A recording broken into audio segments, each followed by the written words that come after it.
Hey, Jake. Yeah? You down with PGP? Yeah, you know me. You down with the OTR? Yeah. But what about forward secrecy? Oh, what about forward secrecy? Well, thanks for your automatic key exchange. This is opportunistically protected. Ah, excellent. So we're here to talk to you today about why PGP, why encryption, why all of this matters to you. And I think we're going to start by showing you a quick video. Would you like to? Yeah, so part of the thing that we want to convey is that, first of all, technological elitism is a problem. You hear a lot about how we need to protect ourselves, but I think that we put too much emphasis on the individual without thinking about society and about culture. So one of the absolute best groups, we think, that is working on helping with the culture conflict is a group of people who work under the name Rap News, Juice Rap News. Any of you know this group? Some of you? Yeah? Okay. So we're going to play a little video because part of what we want to inspire in this discussion is to talk a little bit about the culture wars that we're doing, but also to try to talk about how each of us can participate in these culture conflicts that are taking place right now. And these guys are really the best, we think. And we hope that you'll really enjoy this video. And we're going to talk a little bit about this as soon as it's finished. So this is Rap News. Sorry, it's not opening. Nope. Yeah? No? Nope. No? Nope. No? Nope. Oh, that's good. All right, so. It's a good start. It's a good start. Oh, there we go. Oh, there we go. Excellent.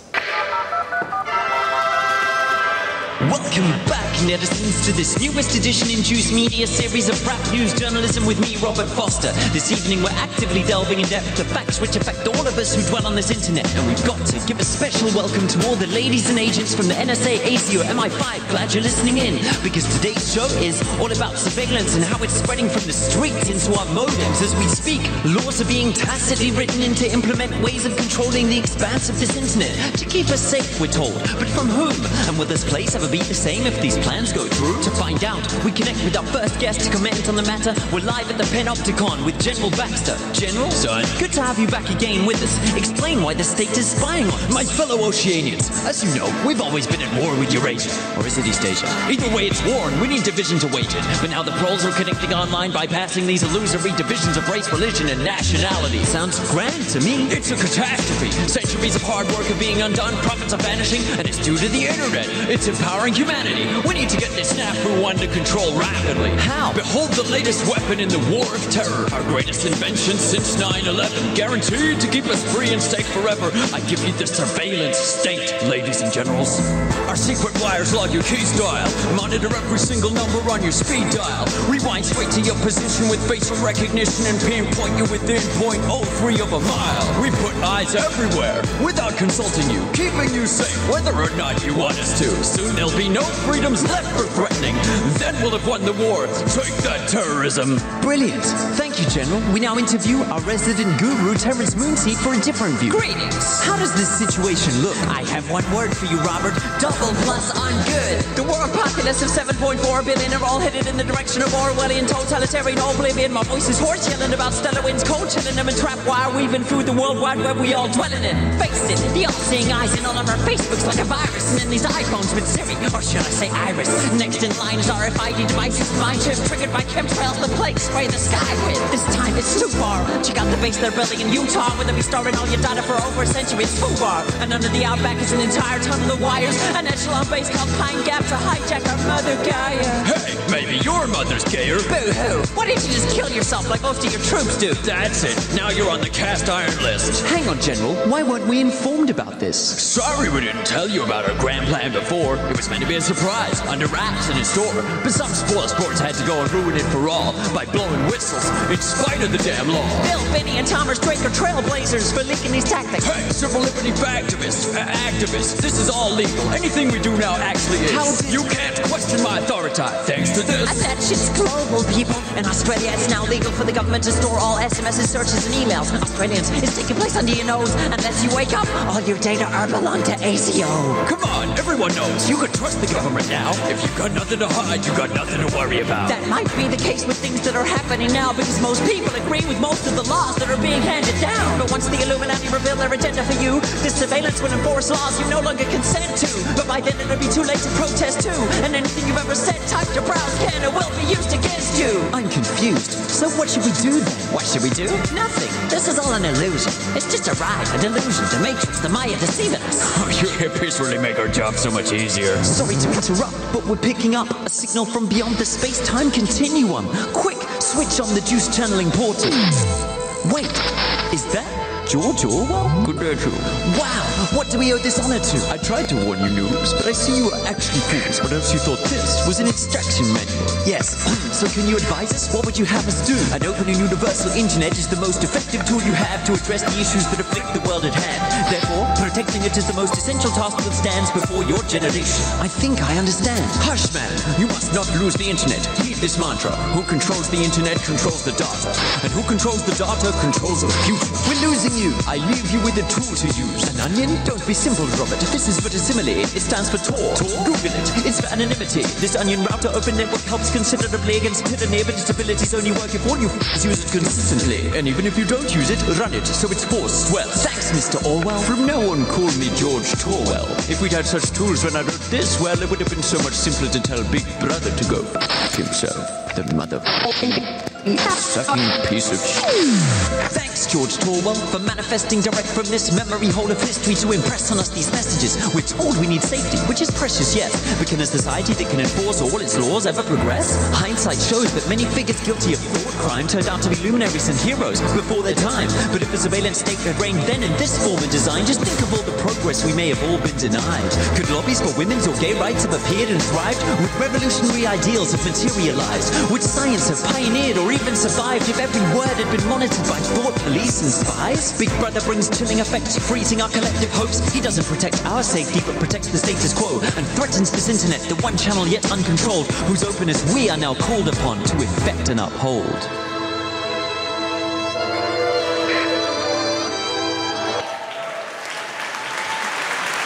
I mean, we promised you some rap, and then we got a little gun shy. It turns out we're really bad at hip-hop. That's really not our strong suit. But here's what we are good at. We think that as advocates for privacy and liberty, we're not doing enough right now to make sure that everyone out there, not just you, who are probably aware of this problem, but everyone out there in the world is thinking about these things and taking personal responsibility for their online safety. Yeah, so as an example, we think rap news is great at reaching people who, the audience is not people that self-identify with, I don't know, wanting to be secure on the internet, but rather these are people who are trying to reach people that are interested in music and culture, that are interested in topics of our day presented in an alternate format. We think that what's very important for everyone, especially people that are here in this room, that create content, that are artists, is to help to contextualize these very complicated issues in ways where regular people find a way they can contribute, where you don't need to be a specialized technologist to be able to have a discussion, to understand that your universal human rights are not dependent on which passport you have or where you happen to be born. And this is a really hard thing to do. And part of the reason that it's a hard thing to do is because there is a struggle that is happening right now, a culture conflict, if you will, where most of the culture is completely controlled by a mainstream media that doesn't have an interest in complicated narratives that require you to be more than 15 years old to understand them. And I think that it's good, on the one hand, to try to make an issue very, very simple. But on the other hand, sometimes there are issues that are so complicated that it actually is harmful to try to dumb them down. And what we should try to do is to raise the consciousness. Well, so Jake, in case somebody's been living under a rock, why don't we start by explaining what the problem is? Sure. So here's the bad news. Who here has a cell phone? Cell phone?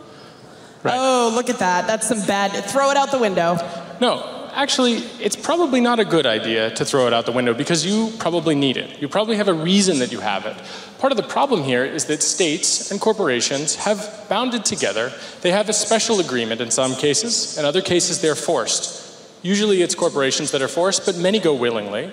And what happens is that this creates the possibility, instead of having everybody spy on us, as was the case in the past, we actually have a world where everything can spy on us, and everybody maybe participates in it if they would like to, or if they don't want to. So there exists, for example, with the NSA, a system that's called Turbine, which has another component which is called Term Oil. This is a deep packet inspection system that inspects most of the internet's content around the entire planet. And there's a myth. The myth is that they do this targeted surveillance. But targeted surveillance actually can be something as simple as a phone number. So when we revealed in Der Spiegel that Chancellor Merkel of Germany was spied on by the NSA, there's a quaint notion. And the quaint notion is that there's some guy with headphones that's listening to her phone calls. That's actually not what happened. What happened is that there's a planetary surveillance network, which includes embassies, it includes wiretaps and telephone companies, and all of the data that goes through these places or passes by these places is searched in real time for information. So for example, any evidence of Merkel's telephone number, or if you happen to be a friend of mine, your telephone number, probably. That's a really scary difference. It's the difference between wiretapping and whole life monitoring. It's the difference between a specific individual where there's a suspicion and entire societies. And so what this means is that this old anarchist cliche, we're not free until we're all free, is absolutely true for surveillance, because the way that the alleged targeted surveillance is implemented is that every single person is spied upon so that they may find certain people in that mass of data. And we call that dragnet surveillance. They say bulk collection, but what I would say is that it is an unreasonable search and seizure. Now, this is a very complicated issue. And so with dragnet surveillance comes targeted surveillance. But the type of targeted surveillance we think of, the man with the headphones, that targeted surveillance is, in fact, a thing of the past. I mean, there are still wire rooms, there are still things like that that happen, but the majority of the surveillance that happens now is what's called selector-based surveillance. So you have a unique identifier. So raise your hand if you have an email address. If you have a Facebook account, keep your hands up. Just keep raising, right? If you have a cell phone, right? Is there anybody in the room that hasn't raised their hand other than because you're being... Raise your hand if you haven't previously raised your hand. Yeah? Okay. Good on you. So here's the thing. The 3 people that just raised their hands, how free can you be when everybody nearby you has these selectors and this selector-based surveillance is actually in existence, right? There is a transitive risk effect where Merkel can have a secure cell phone, or you can have a secure cell phone, but who will you call with your secure cell phone when no one else has it? Our security is interdependent. So this is a really complicated issue, and it's especially complicated because people are racists and they fear Muslims, for example, or they don't like the Chinese, and you see this as the undertone for some of these issues. And so what we see is actually that there is a struggle about this, which is about liberty, but there's also a meta-struggle, where surveillance is used to crack down on labor rights, on women's rights, on gay rights, on dissent. So we need a meta-struggle in response as well. We need a way to actually change the asymmetry of the power of the surveillance. And so part of what we're hoping to talk about in general over the next few days, but especially now, is how we wage that meta-struggle in this culture conflict. And hopefully how each and every one of you can walk away with something you can do, something you can say, where you say that you do care, and then you take these actions and you work on it, whether it's contextualizing it in your art, or contextualizing it with technology, or with choices you make, but where you get to know that if you fail, it is actually on you. It is your responsibility to do something about it. Yeah, we've come to this point in time where when we go out and we try to talk to people about using these tools, we try to talk to people about surveillance, or they read in the newspaper what's happening, there are typically kind of 2 reactions to this. There's this reaction that, oh my God, I have to go install all of these things, and then maybe you stop using them after a couple of weeks. Raise your hand if that's familiar to you. Okay, got a few. And then there's this other reaction that's just like, you know what, I've got nothing to hide, I'm not gonna do anything at all. And so when we've been talking about this and thinking about how do we really break through that barrier, because in some ways it's a fear barrier, in some ways it's an ignorance barrier, and in other ways it's really just kind of frozen. And so in thinking about that, we looked toward previous harm reduction movements, and what we realized was that this has happened before. In thinking about the AIDS epidemic, for example, did you ever hear people say, well, you know what, all of this is too hard, I'm giving up on sex? No, perhaps not. I mean, raise your hand if you gave up on sex in response to terminal illnesses. Okay, anyone who is never getting laid anyway, raise your hand. No? Okay. Okay, but then you did hear, at first we thought, okay, well, you also never heard people say, this is too hard, I'm going to give up on condoms, except you did hear that. You heard people say that all the time, or this could never happen to me, I'm not going to protect myself because I'm what? I'm white, I'm straight, this isn't my problem. So I grew up in San Francisco in the 80s and the 90s, and so for me, the Berlin Wall was a faraway thing. What we had in our midst in the 80s and in the 90s was actually the AIDS crisis. And what I saw, I grew up, my parents had a hair salon, which is a very weird fact that probably none of you know. And in working in this hair salon, I met a lot of gay men, right? And it was the case that many of these gay men, they had HIV, and some of them had partners who died in the AIDS crisis. And there were a lot of discussions that I heard when I was a child about these things. But one of the things I heard the most was the same thing I'm hearing today. It's a different topic, but it's very similar, which is you hear these really arrogant white men, which look a lot like me, but have a different responsibility towards history. And they would say, I have no concerns. It will never affect me. That's a gay problem. You would literally hear them say that. We see the same level of discourse today about cryptography, only people say, oh, it's a terrorist problem. It's a problem where certain people are subhuman and I am not subhuman. That is the subtext of it. And what I see in common as well, and which Jillian, I think, agrees, is that we should consider that the AIDS epidemic teaches us something about epidemics in general, about mass societal issues. Some people think they can opt out of them. And what I'm hopeful is that there really is no one in this room that believes they can opt out. Like, reasonably, you can't make one single choice where you're no longer impacted by this. You can't choose not to use the internet, for example. Some people can choose not to have sex. Some people, they don't get that choice. Separate, very small problem. But for the most part, they'd like to be able to get there. And so that's a real problem, I think, where the epidemic nature of something like HIV, for example, we had to come up with solutions so people could continue to behave the way they wanted to behave. So, for example, there were huge strategies where the Catholic Church was on the wrong side, where, for example, we had a harm reduction strategy of protecting yourself when you have sex. And there was a notion about what it meant to protect, where we understood and we had open dialogues about the biological processes that were taking place, about the technical details, which are very hard to understand. For example, who here is a biologist? Raise your hand if you're a biologist. Anyone? Not one person. There's great. One person, great. One biologist. Now raise your hand if you feel you have mastered the ability to reduce your risk about having safe sex, like in terms of reducing the threat that sex can pose. Right? Who here has ever functionally and properly used a condom? It's okay, don't be embarrassed. Okay, yeah, well, you should be embarrassed. The people that didn't raise your hands in particular. That's a weird thing. I don't really know what to say to you. But the people that raise your hand, you'll know that there was... We just got a very innocent audience here, that's all. Did you raise your hand both times, biologist? Okay, good. So what we know is that we can learn something here, which is that the biologist both understands how to protect himself, and he also understands what it is, in a technical sense, in a scientific sense, what it is he's protecting himself from, and so on. And everybody else that raised their hand doesn't self-identify as an expert, and yet you probably have great sex in a protected manner that reduces your risk. We should be able to accomplish this with cryptography, with encryption. We should be able to understand that we have an epidemic of surveillance and that we need to practice harm reduction strategies with cultural norms that promote it. If you want to connect to me, you have to do it safely.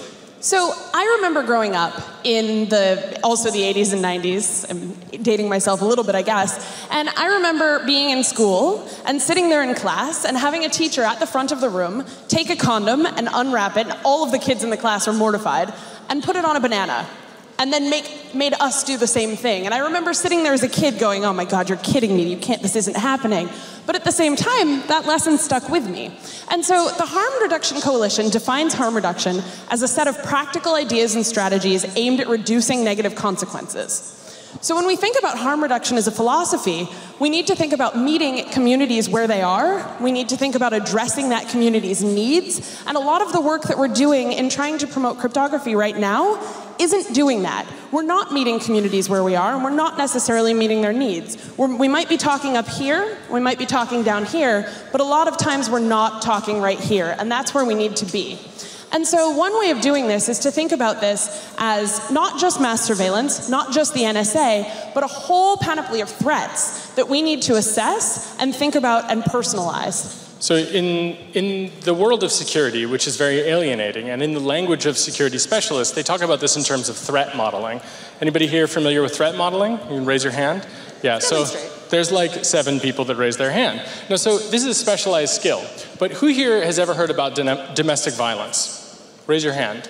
Great. So it turns out a lot of you are probably familiar with something else, which is called safety planning. It's exactly the same thing, but it's applied a little differently. Now, threat modeling sounds really paranoid, but we know that violence against women is a real and serious problem in this world. And so what we know is that actually we have to do something about it. And the domestic violence world specifically recognizes that, and they create plans, specialized plans for people to keep themselves safe in this situation, where they assess the threat and they understand that failure can be a big problem or a little problem, and people make intelligent choices about that. And that there are support structures to help people that are being victimized, whether it's by the state or whether it's by an abuser of some kind. And so what we propose is that we need to think about creating a similar safety plan or threat model in your head, where you recognize things like transitive risk. So for example, and I think it's quite clear, there is an arrogance in believing you have nothing to hide.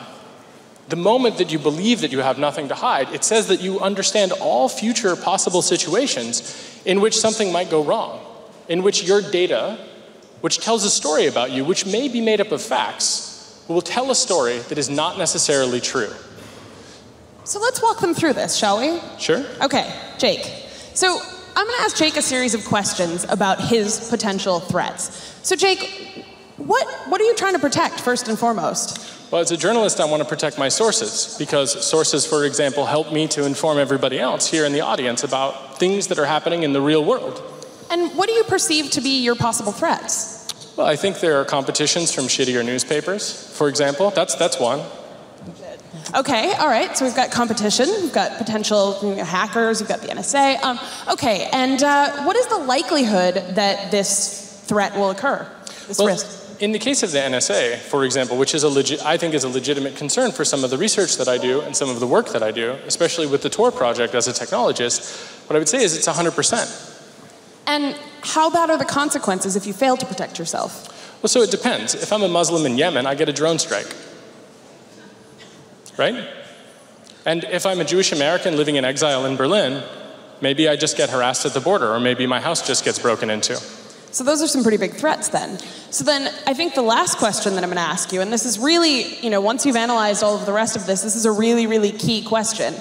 How far are you willing to go, and how much are you willing to do to protect yourself?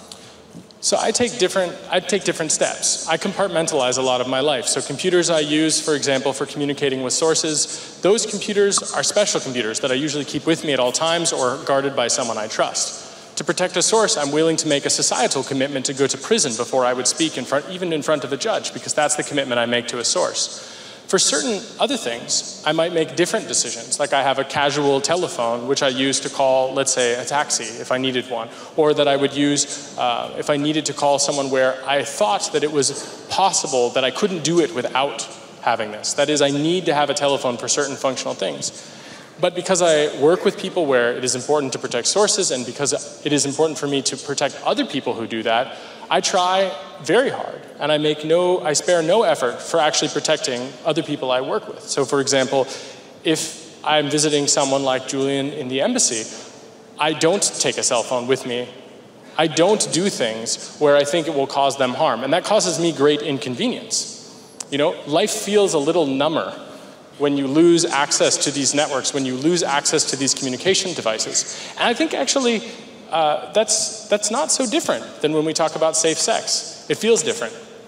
It really does. And that's okay. That's the right and respectful thing to do. And we should recognize that when people don't do these things, that they're making a conscious decision, and they're making a decision which impacts other people, not just themselves. So every time you bring a cell phone to a party, you're potentially going to harm other people at that party. That doesn't mean that you shouldn't do it, or it doesn't mean that you have the privilege to not do it, but it means we should be aware of it, and we should contextualize these issues, because this is how we see it, like as I see it as a journalist. But probably if you're an artist working on certain things that has nothing to do with journalism, you might see it completely differently. If you're a lawyer working with high-risk clients, or if you're a lawyer not working with high-risk clients, but actually— Wait a minute, but what if I have nothing to hide? Oh, yeah, nothing to hide. Who has nothing to hide? Take a picture of Nothing them. to hide. Yeah, somebody take a picture and post their faces on the internet, please. Could you stand up? Just to make an example out of you. You have nothing to hide. Do you really have nothing to hide? No, stand up. We need something from you, okay? Could you stand on your chair? Everyone give him a round of applause.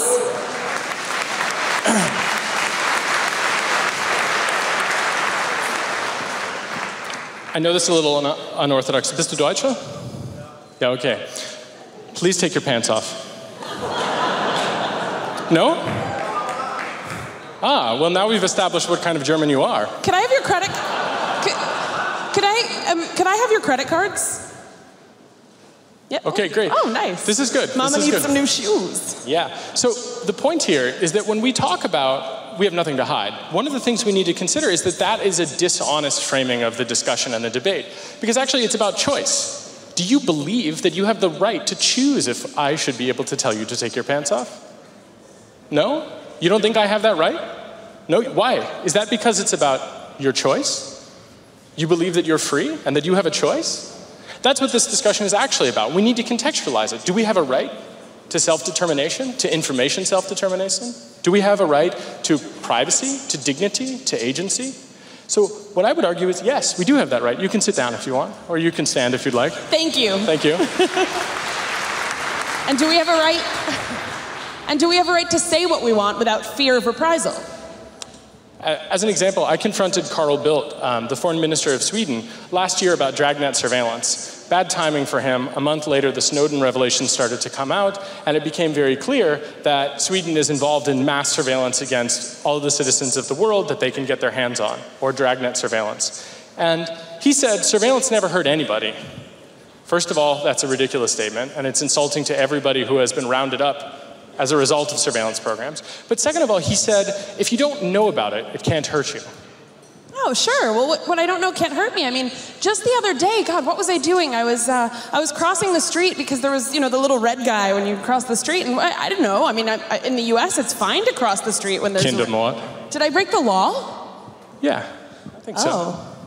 And do you know every law that exists? I don't know every law that exists. I don't know every law that exists either. So it sounds like the possibility that I could break a law, that sounds like the possibility that I could get caught doing something unintentionally is pretty high. I think if we want to try to express this in a more direct fashion, when we talk about this idea that we'll be able to see the future, we'll be able to understand what will happen, it becomes very clear when you understand that there are power politics at play. For example, with this surveillance, whether or not we have something to hide, we understand that the COP15, the climate conference that happens, every time we talk about this, when this conference happened, there were huge negotiations that took place. And it turns out that the Danish were under total surveillance. And that meant that the people performing the surveillance were able to efficiently and effectively navigate around them in these climate negotiations. We have to confront the narrative that what surveillance actually is about power. It is about control. It is not merely about this notion of, for example, just looking for some bad guys. That's a nonsense notion. And so when Carl Bildt, for example, says that surveillance has never hurt anyone, I would put forth two statements, both of which are provocative on purpose. The first statement is that in the Iraq War, the NSA turned their surveillance systems against the Iraqi people and killed somewhere between 100,000 and 1 million people in that illegal war using surveillance.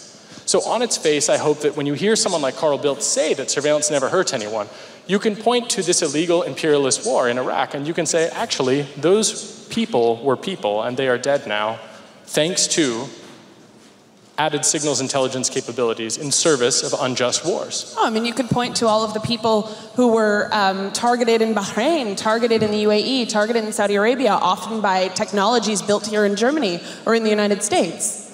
Absolutely. But a second point is that we have to look to see what it is that people are trying to do with this technology. So a classic example that I think is extremely, extremely contentious, and I love to say it to Americans, in particular ones that promote war as a solution. When they say never again about 9/11, now Jillian doesn't know I'm going to say this, just to disown myself from that for a moment, but whenever they say never again, I protested against the Afghan war. I got hit with bottles for it. There were 3 people in my city that protested the Afghan war. That's the good war in America, by the way. And Iraq is the bad war to some people. Now, I protested against it because I think that war, especially these kinds of wars, are wrong, and that violence is not the solution to violence. You have to start by practicing peace building. That's what we want to talk about with regard to cryptography, is peace building. So when an American says, or a German, or anyone says never again about 9/11, remember that what they actually mean as the subtext is unless we cause it. Because the people that are talking about never again with 9/11, those are people who are dropping bombs, those are people that are wiretapping the internet, those are people who are doing drone strikes. It is not that the methods of killing are the thing they have a problem with. It is that they do not like to be the victim, but rather the victor. And that is a key point in understanding when we align ourselves with these people, what it is we really align ourselves with. Now, I very much appreciate, as an American, that there's a pretty crazy situation that's going on in the United States and around the world, especially in the war on terror. But I think we need to move past some of these kind of simplistic ways of looking at the world where people are subhuman, we put them in Guantanamo Bay, we kill them. The same thing with surveillance. We need to look past this idea that everything goes. There are no universal liberties anymore, that passports matter. And we need to start thinking about solutions. And so peace building is a framework we can think about. Transitional justice is a framework where we can think about it. And we should look to these movements and look to our cultures and our communities that we're a part of and internalize some of these values and bring them to the places where we spend our time. We need to start to understand that this is not an all or nothing proposition. Protecting yourself online is not an all or nothing proposition. The choices are not, I've got nothing to hide, or I'm going to do all of these things and then ultimately fail because it got too hard. And so we need to think about this, as we said before, as a matter of harm reduction, not as a matter of harm obliteration. So, if we were to look bring it back to where we were from the beginning, bring it back to the different options that we have to protect ourselves. Who here uses, I don't know, where do we want to start? Who here uses Tor? Quite a few Tor users, all right. One thing I love about coming to Germany, I mean, I live in Germany now, but one thing I love about Germany is that when you ask a room of people that, there's a very good chance that a large number of people not only are Tor users, but they actually know what you said. And true. Who's down with PGP? All right. And OTR? You know I are. All right. Hey, Jake, you got my key? Automatically. So, great. So you guys know the tools, but how many of you have ever tried to teach someone else why this is important? How many of you have ever tried to train someone else to use these tools? Okay, keep your hand up if it was hard. Right. All right. So, if I'm going to look back, and, you know, I agree, sure, condoms are far easier to explain than PGP. They're also easier to install.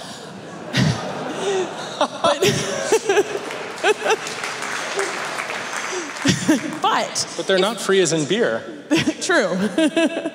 And, well, so if we're going to look back to different movements, we've got to think about ways that these movements engaged with popular culture. I mean, it's not a coincidence that we named this talk, Let's Talk About Sex, Baby, Let's Talk About PGP. Do you guys remember that song, right? Let's talk about sex, baby, right? You remember it. And I remember it very clearly, and they had condoms taped to their clothing. They rapped about how important it was to use condoms. They rapped about safe sex. And that stuck in my memory. Who remembers the Lorax? The Lorax? Anyone? Oh, okay. Maybe not so popular here. Dr. Seuss? Well, Anyone heard of Dr. Seuss? So Dr. Seuss was this wonderful children's author who wrote a number of books, including one called The Lorax. And the Lorax was a little orange creature who spoke for the trees. And he spoke for defending the trees and defending the environment. And this was just a children's book, but if you were on the right, you might have labeled it children's propaganda, because what it did was it actually inspired a continued movement. Somebody putting it up? No, okay. It inspired people to think a lot more about the environment, and inspired an entire generation of children to think about our ecosystem. And so I think that we need a Lorax for the internet. I agree. I think that's exactly what we need. What we need is to take, at each step of the way, looking at these different ways that mass movements have happened before, and to recognize that there is another mass movement. So I tend to align myself in the sort of historical arc about social justice. These things are important to me because of the way that they relate to social justice. And so it can be useful to have heroes like a Lorax, which is also an icon. It's also, you know, it's a fictional character, but it reaches people. So we need people to write things like the Datenschlösser, the children's book by Frank Rieger and Constanze Kurz. those things are very important for teaching people, teaching little people who are not yet full people, about how it is that the world actually works.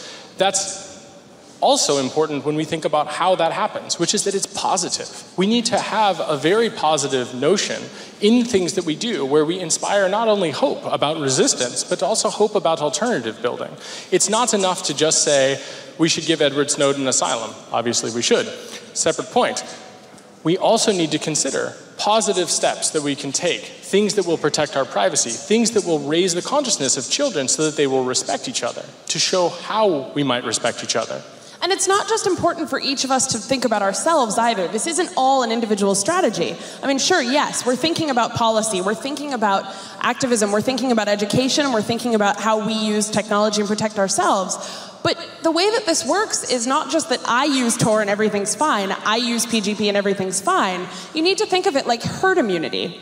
So vaccinations. There's a big debate in the US right now around people getting vaccinated because you've got a lot of people who believe that vaccinating your children leads to autism.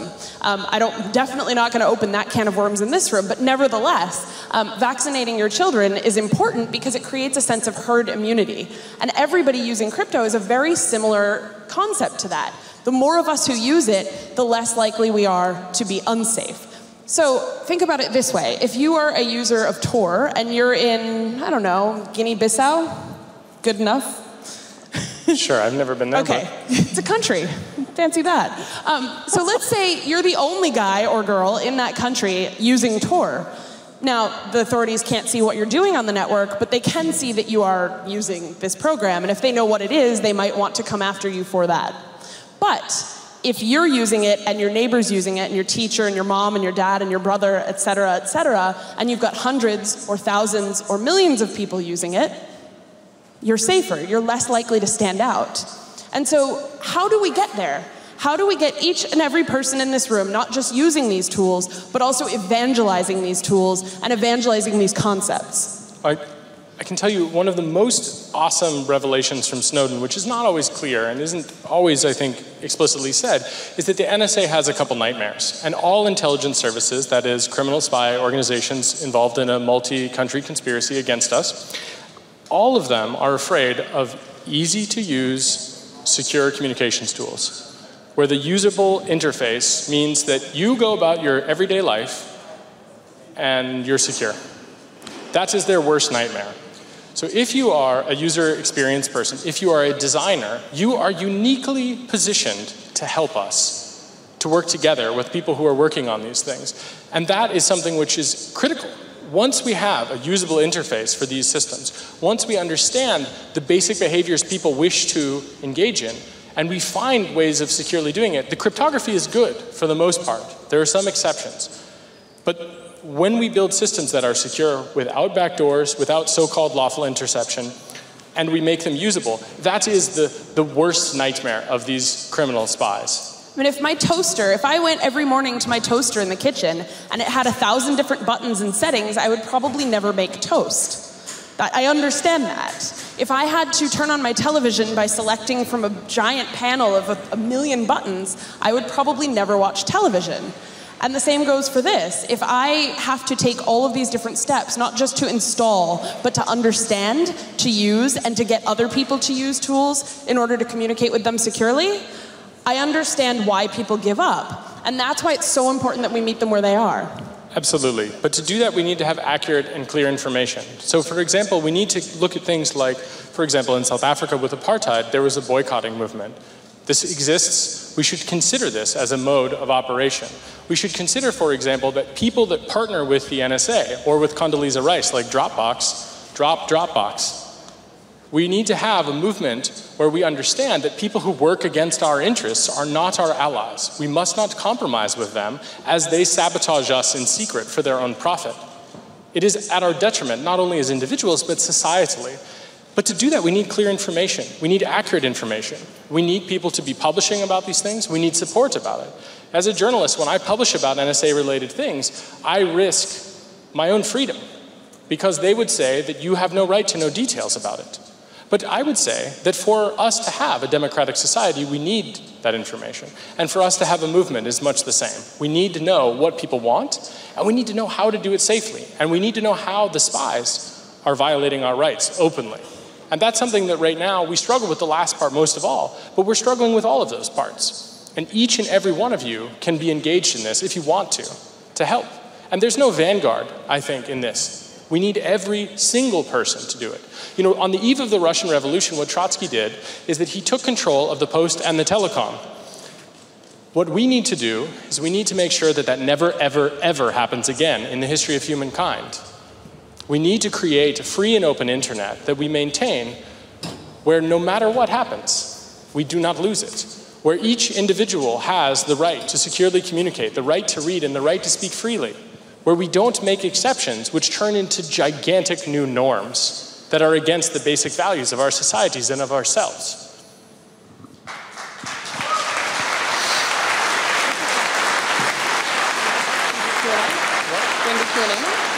It's an hour, right?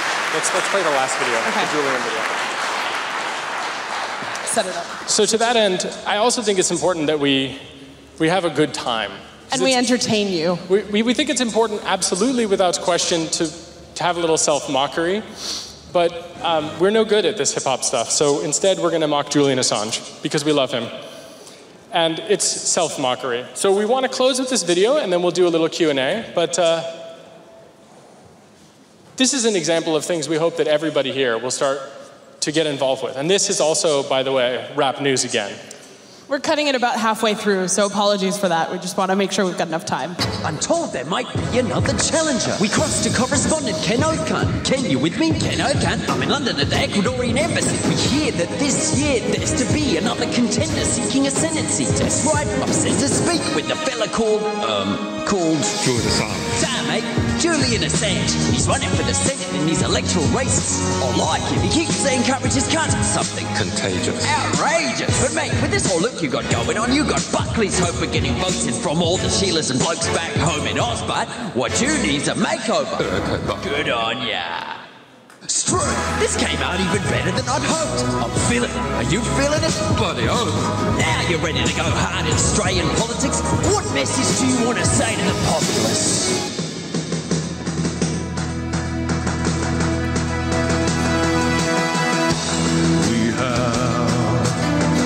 A chance to turn the pages over.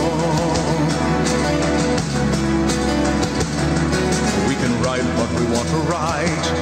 We gotta make things leak so we can get much bolder.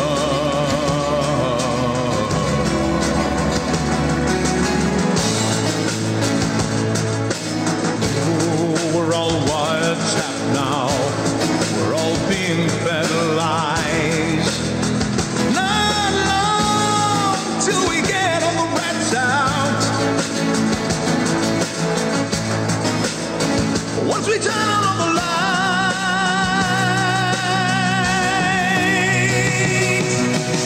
you're the light of the most of our thing. Make it bright and make things clear.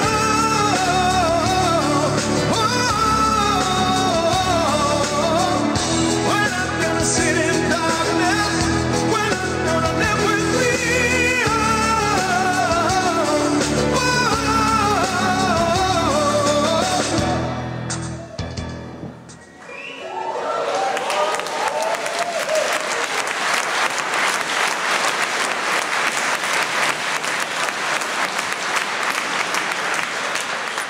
Julian wanted us also to say something, which is that when we talk about eating, for example, we never say it's too difficult to wash our hands, though sometimes you might choose not to.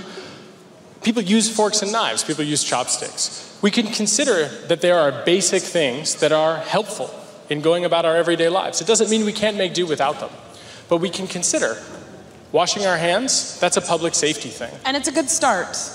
Using forks and knives and cleaning them. Better incremental step.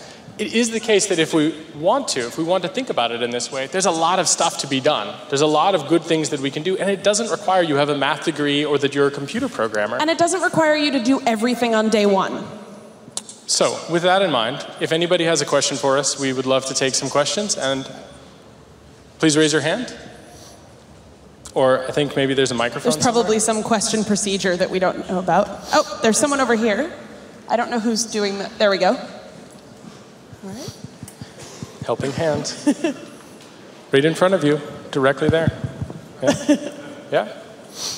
Yeah? So I have a quick question, because I face difficulty when I was working with witnesses and with human rights defenders in very complex situations. They ask me always the question that, okay, if my computer is encrypted, then what will happen is that someone will come and hit me and torture me until I reveal my keys. And so I know the answer to that, but I will hear what answer you will give to them. And also I want you to address the social support networks that we need to create to make this technology effective, because one thing is the technology, but other the social support that we have to give to people under threat. Yeah, so the question for those of you that may have not heard that is, what about the fact that there exists adversaries in the world who, when you protect yourself, become more brutal? This is a really hard question to answer, one where I don't actually have an answer, but I think that we need to come up with some answers collectively where we try our best to understand that that is a real need which we need to address. And did you have a further? Do you have the answer? This is great. I mean, I don't have a great answer either. I mean, I know that there have been some cases where, for example, I had a friend a couple of years ago who some of you may know, Razan Khazaoui, who's a Syrian activist, an incredibly strong person, who 2 nights before she knew she was going to be arrested, she had this suspicion, she sent me all of her passwords. So that I could change her accounts, so that I could shut things down. That's not always the best method, believe me. But I personally, in some cases, I do things like that to ensure that someone has the ability to shut things down if needed. In terms of source protection, I think there is no better organization in the world. I'm sort of self-serving that I say this, but WikiLeaks. There's no better organization in the world than Sarah Harrison and Julian Assange and the WikiLeaks team who saved Edward Snowden's life against the wishes of many governments of the world who were embarrassed. And whatever you may feel or may not feel about that, one thing that's clear is their source protection goes above and beyond any other press organization in the history of humanity in saving people's lives.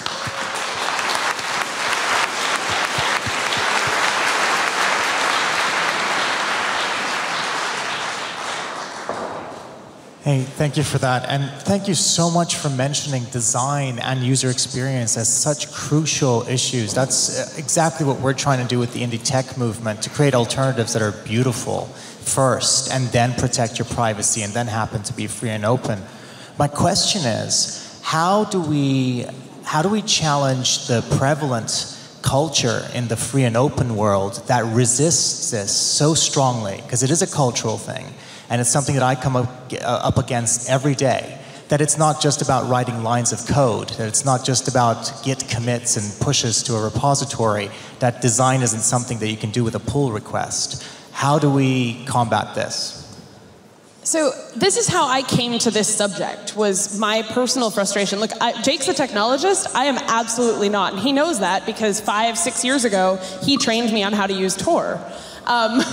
And I had no idea what I was doing at the time. And so that's how I actually got to this field, this point, was feeling as though I didn't understand and wanting to make things better and wanting to reach a point where we were engaging with the general public and not just in an insular community. And I mean no disrespect to the hackers, to the coders, because these people are doing incredible things and they're what makes this happen. But at the same time, I don't think it's that we need them to do something differently. I think it's that we need to bring other people into the fold. Yeah, I would agree. I mean, for example, when I met Jillian, it was the case that there are a lot of people, and it still happens today, people would say, well, if you don't understand the technology, you deserve to get owned. You deserve to get compromised. And so I'm a pretty inclusive guy, and what I would say is that those fucking people have no place in a movement where they do not respect each other. And it seems a little hypocritical, but what we need to do is recognize that even if you're not a technologist, you bring a valuable skill to the table, and it's very important to respect that. But part of what needs to happen when we build alternatives is that just as technologists need to understand and respect design, or need to respect and understand the value of social contributions and about values that have nothing to do with programming, for example, we need to recognize that there is an inherent thing they bring to the table. We need to work together. But I think we should be very careful about accepting people who push out and alienate completely entire sets of people because they're not technologists. I think that's just unacceptable. And we need to create safe spaces, like we do in any social movement, to have hard discussions where people can grow and they can learn and they can change. And thanks to free software's 4 freedoms, right? That means you can fork someone else's project and make a beautiful design on top of it, just as it is. And you can compete with them if you wish to. And I actually think there are groups that do these kinds of things. For example, TechSecure and Redphone by Moxie Marlinspike and Open Whisper Systems, they make usable crypto systems that are free software where they focus on usability. Maybe contribute your time with a project like that where they respect and engage with designers instead of contributing to groups where they don't respect and engage with designers. I know at the Tor project, we feel very strongly about wanting to work with people about usability. And we're not always the best about it, but we really want that because we recognize that we want every person on the planet to have the right to speak freely and anonymously. We want everyone to have that. We don't make exceptions where there's a bad guy. Well, yes, there are a lot of cops on the internet that commit police brutality. Let's not destroy the internet just because there are a few bad apples, a couple criminals. It's important that you come to our community, but it's also important that our community welcomes you. So I hope that you will come to our community and to work with us. And if not, you should take our software and make it better. I guess that's what we're doing. I guess that's what we're doing in terms of creating new alternatives that are design-led from the beginning, and design including code, design including the engineering side of it. So thank you. Yeah. Yep. Thank you.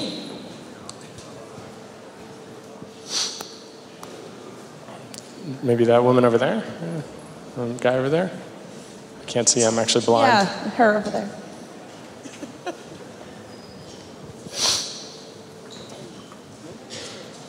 Hi, thank you for this. I think one thing that really the Snowden revelation has led to us is also break the trust with technology in general and the communication channels that we're using anyways.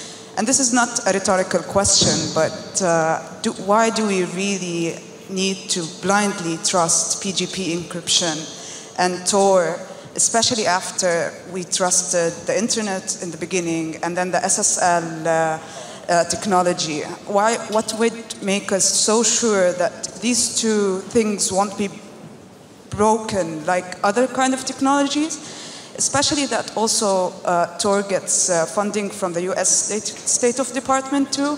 So if you can answer to that, would be great. Yeah, happy to.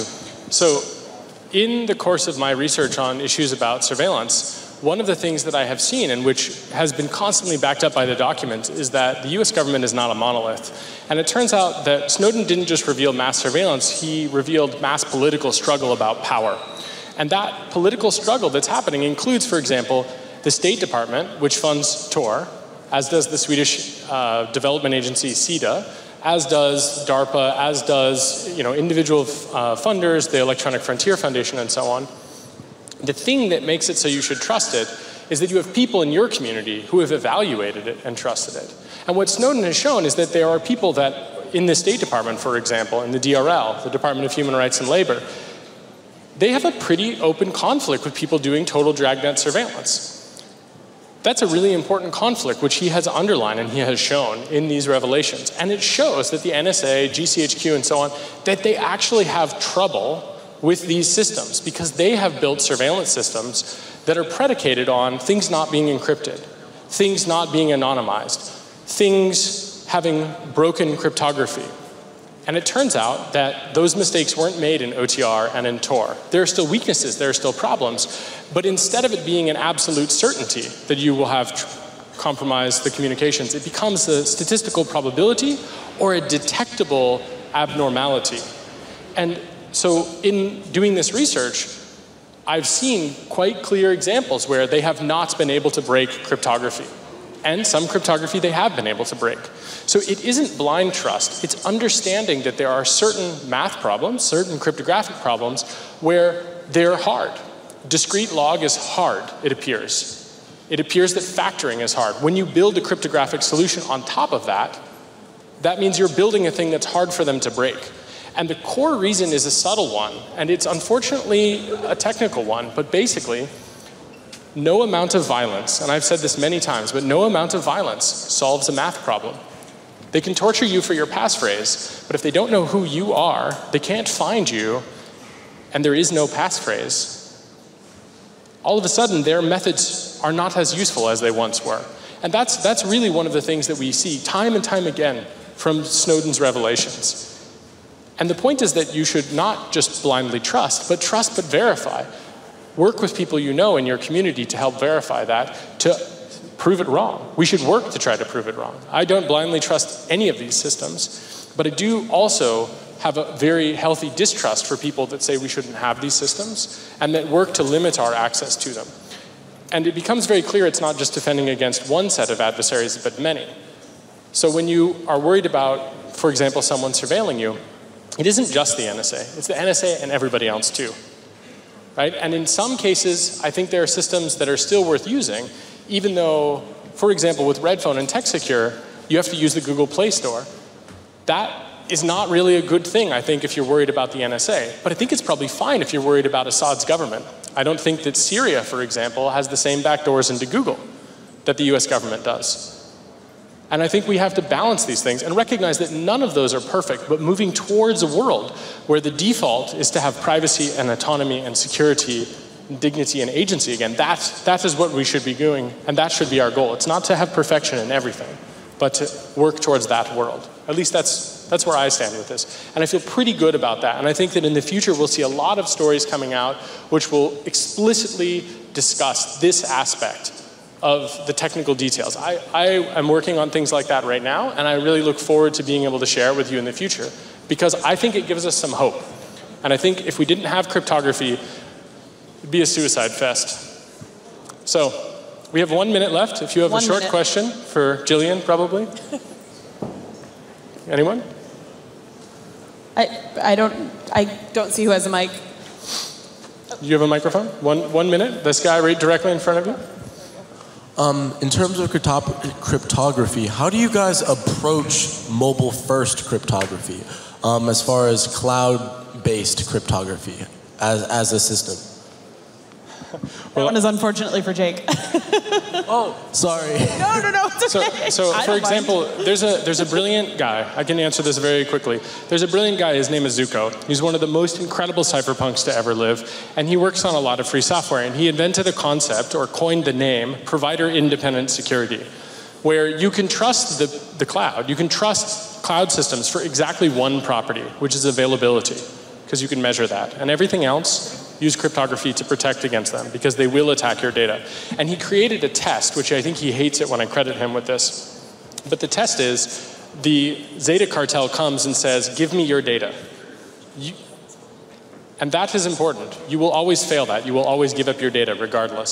So you shouldn't trust it. You should trust the systems you yourself can secure, and if you put the data there, just look at it for availability. But on that note, it's time for us to go. Thank you so much for having us. Thank you.